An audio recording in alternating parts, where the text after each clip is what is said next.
Hi again, and welcome to a now recording. I'm back. I've got 7 new pickups to go through that span the last month or so.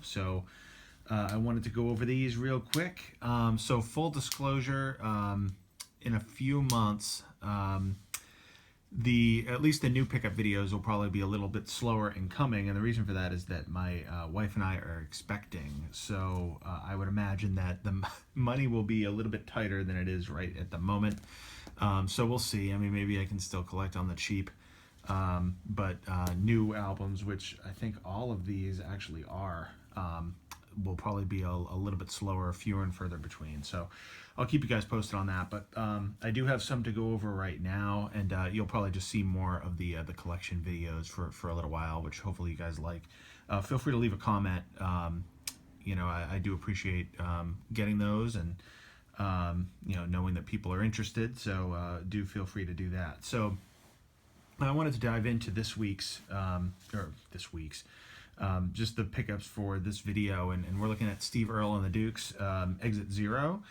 This came out in 1987 on MCA, but this is a reissue from 2016, which you can see right there. So this year. So something interesting about this one, couple interesting things about it.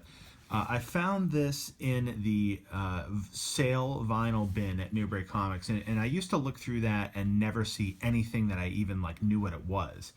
And actually, in this video, there are 2 albums that came from that bin. So I'd actually recommend looking at that at this point, because I'm starting to see things that are actually pretty good in there. This album was $5. So this is a reissue from this year. $5. So that's pretty good. There were a couple other Steve Earle albums in there that I didn't pick up, but I actually listened to this last night and really liked it. So I might go back and see if I can get those, because the other ones were $5 as well.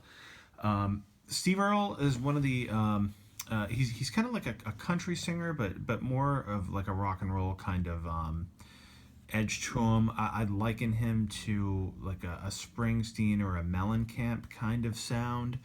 And the reason why I bought this is because the song "I Ain't Ever Satisfied," I really like that song, and I heard that song on 88.9 WERS, the Emerson College Radio, a while ago, probably over a year ago, and I really liked it, and so I've listened to that song on YouTube and stuff, and Spotify a lot, but I haven't heard the other song. So I listened to this last night in full and really liked it. It's pretty just a standard kind of. There's nothing really special about the vinyl or anything. Just kind of a standard release, but for $5, I mean, that's the kind of stuff that you can kind of luck out now in the Newbury sale bin. So I definitely recommend checking that out.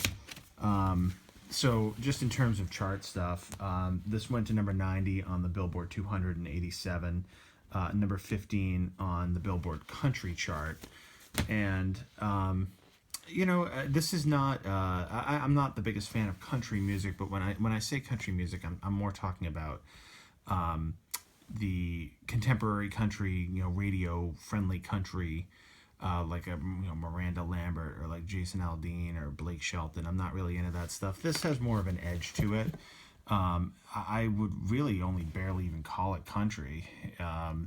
It doesn't, like I said, it really has a lot more in common to me with like a Springsteen or even like a Stevie Ray Vaughan or something like that. So I don't necessarily agree with the label, but it is what it is. But I do really like him, and I would definitely check that out. So that is the first one, and hopefully I'm not going to run out of battery here.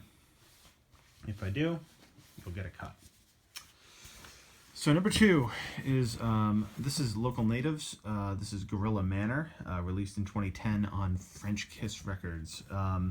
This was actually given to me by my coworker Ryan, who nicely enough he purchased a copy of this on Amazon, and it didn't ship for a month or something. So he let them know that I never got it. So they sent him a new replacement one, and then the original showed up. So he and I talk about records and music a lot, and so he just brought this into work one day and said, "I have an extra copy. Do you want it?" And I really appreciate that. So thank you, Ryan. I listened to this all the way through. I did really like it. It's a very kind of bright sounding indie rock record. A lot of really good songs, and it does enough interesting things to kind of keep my attention. Maybe 5-6 years ago, I was really into this kind of music, kind of like bright indie pop. And I had an iPod full of stuff like that, and I really got burned out on it. Stuff, this is a little bit different, like Blitzen Trapper and, bands like Dawes. Not that this sounds just like those bands, it doesn't, but same kind of world that they live in. And then Dr. Dog, which actually sounds a lot like this. And I just kind of got a little bored of that stuff, a little tired of it. Not that it's bad, but it just wasn't really my thing anymore. It didn't do it for me anymore. So this kind of sounds like that, but it does enough. It throws in enough wrinkles into it to keep things interesting, and it kept me. I did like it, so that is very cool. This got an 8.4 on Pitchfork in terms of ratings and such. I don't believe it charted, but I could be wrong about that. I didn't see that. I do really like this as well. Let's see what it comes with inside. It comes with like a lyric sheet, which is pretty cool. I like when they at least come with something. And then I've never really understood. I think this is like a sleeve to put the record in, and I have a few albums that come with something like this, but I just use the main sleeve that it comes with, and then it's just a standard kind of black vinyl. So Local Natives. I don't know that I would buy another one, but as a gift, I do like it. I think that it's good, it's definitely I'm always interested in hearing new good music. So I'm certainly not going to complain about that as I try to figure out which way this should go in. I think this way. There we go. Maybe, probably not. All right, so that's Local Natives. All right, so the next one also came from the Newbury Bargain Bin, and this is Red House Painters. This is actually a self-titled, but it goes by the name Roller Coaster because of the picture of the Thunderbolt roller coaster at Coney Island. That's what that is. There was another Red House Painters self-titled album that just had a picture of a bridge on it, and that album goes by the name Bridge, even though that's also called Red House Painters. So this was originally released in 1993 on 4AD. This reissue came out last year, 2015. The Red House Painters reissues, these albums were not really readily available on vinyl until last summer or so, and I bought a couple of them, which we haven't gotten to on the collection videos yet, but I did buy a couple at that point. And this one I probably wouldn't have bought. I do really like the album, but it was in the bargain bin, marked down from 30 down to 15. So I thought, that's pretty good. So Mark Kozelek is the principal songwriter of Red House Painters. One of my favorite musicians. You remember in a previous Pickups video in September, I got the Jesu Sun Kill Moon split, the colored vinyl. That Sun Kill Moon is also Mark Kozelek. He's fantastic. I guess he's a jerk personally from everything that I've read about him and seen. So that's unfortunate, but he really has a way of, he's just such a great songwriter. He has a way of articulating time, and it's hard to describe, but he has a real way of writing about the mundane, the everyday kind of things, and making it feel like this magnificent, important moment. I would really recommend checking it out. He releases music. Red House Painters have maybe 5 or 6 albums. He has albums under his own name, Mark Kozelek, and then he has maybe 6 albums under Sun Kill Moon at this point. So there's a lot of material out there with his name on it, or that he's responsible for. This is the second Red House Painters album, and this is just very highly regarded as well. It got a 9.0 on Pitchfork, and then the song, Katie's Song, which is the 3rd track on side A, was Pitchfork put it at number 162 of the top 200 songs of the 90s, which it is a terrific song. Mistress is also a great song. New Jersey, Grace Cathedral Park. I mean, all these songs are really, really good. Just to take a quick look at the inside, it is a tad beat up, so I don't know if that had anything to do with the discount, but I believe it did come with a download that I don't need. Yeah, it did. So I might give that to someone. And then just the pretty plain sleeves, which I really like. Kind of understated packaging, which is what he does a lot. And then that's what we're looking at for the actual vinyl. So, you know, I'm pretty happy to get that. Again, I would not have paid $30 for it. Not that it's not worth it. It's just something that I already have in another format, and it's so I just don't really feel the need to go nuts on it. But marked half off, $15. Yeah, it's worth that for me. So, all right, moving on to try to stay within the battery. We've got Whoscore Du, another Whoscore Du album. You've seen a few of them so far. This is Flip Your Wig from '85, released on SST. And they were actually signed to Warner Brothers at the point that this album came out, and they gave it to SST, which is Greg Ginn from Black Flag's label that they had been on for a long time.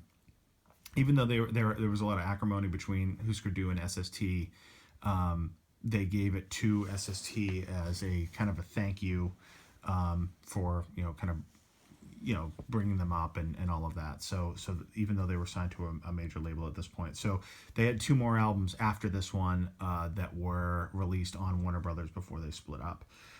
This album really, New Day Rising was before this. This one, they're really starting to transition to kind of a pop sensibility. It's still kind of heavy music, but pop hooks, pop structures, which is great. I like the Zen Arcade stuff. I like the early stuff too. That's much more raw and aggressive. But when they put it together here and add some pop hooks to it, it's really good. Makes No Sense at All was a single. That's a great song. Games is a great song. Private Plane, Keep Hanging On. Just all really good stuff on here.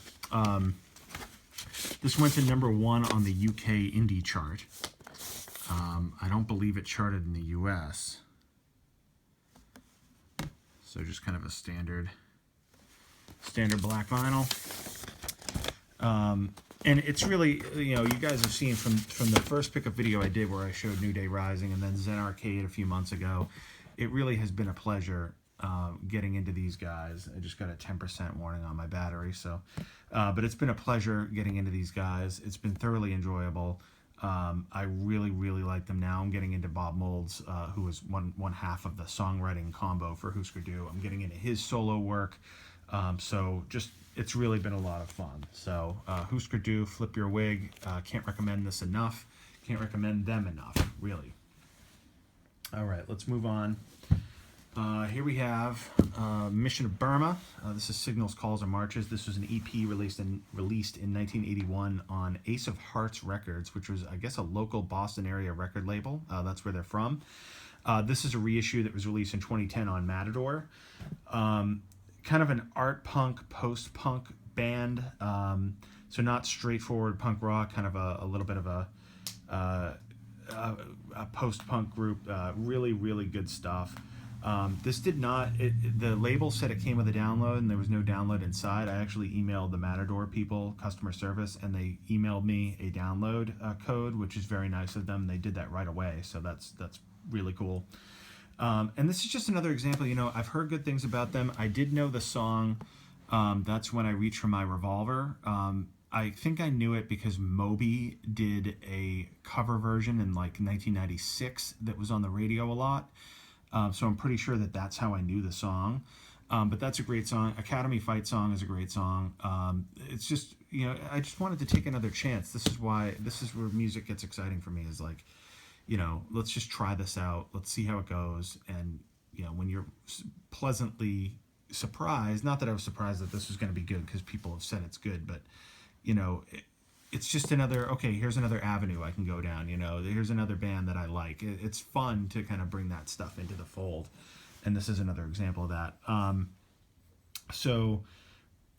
Pitchfork gives us a 9.8, 53rd greatest album of the 80s.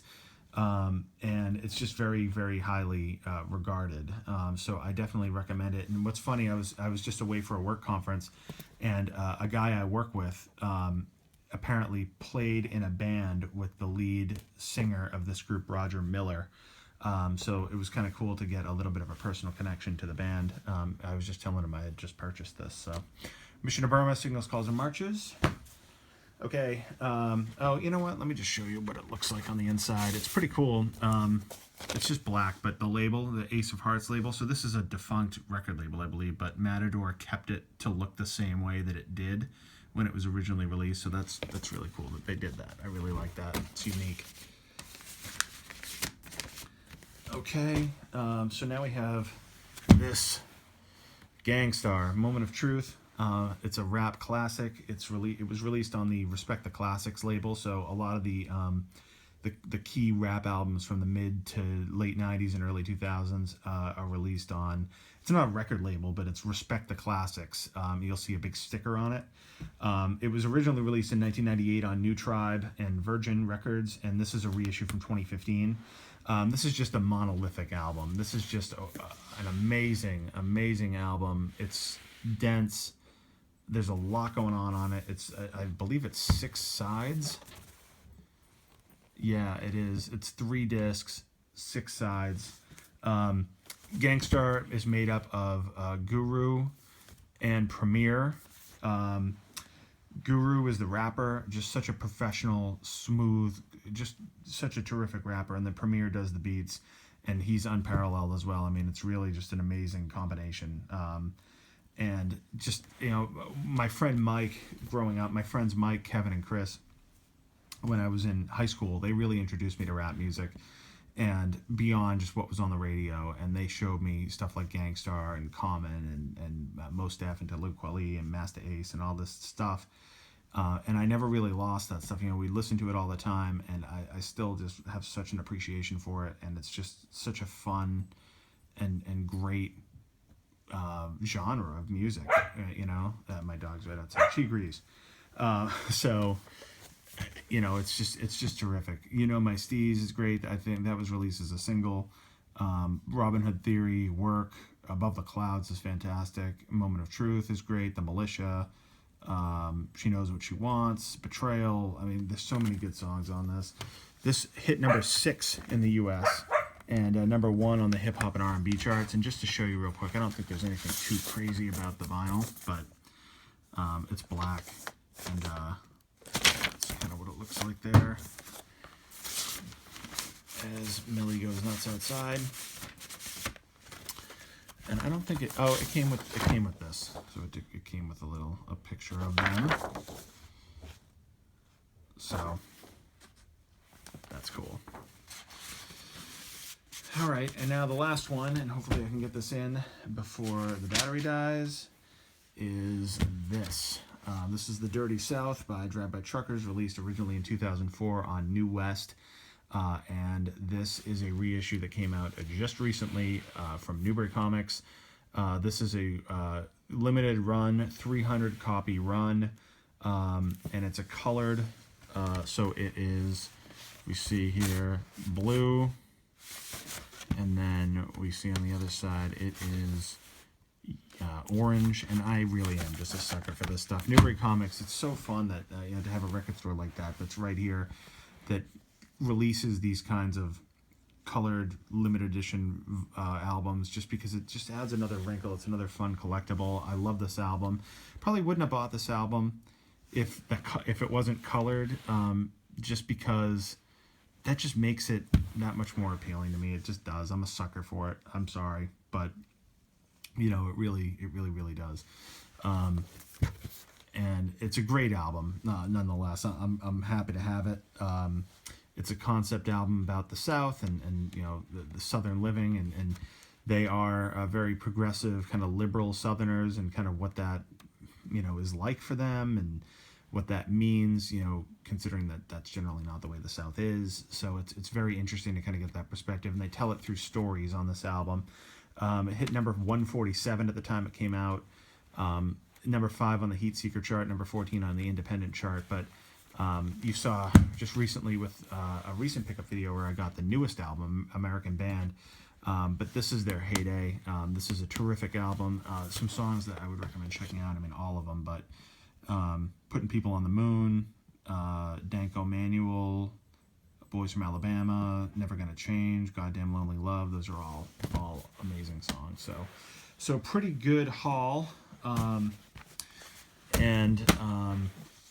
Again, I know Christmas is coming up, and I know a couple of great things I've been looking for that I'm going to get for that. But other than that, we might be slowing down a little bit, but that's all right. I got plenty more stuff to talk about. So, again, leave a comment.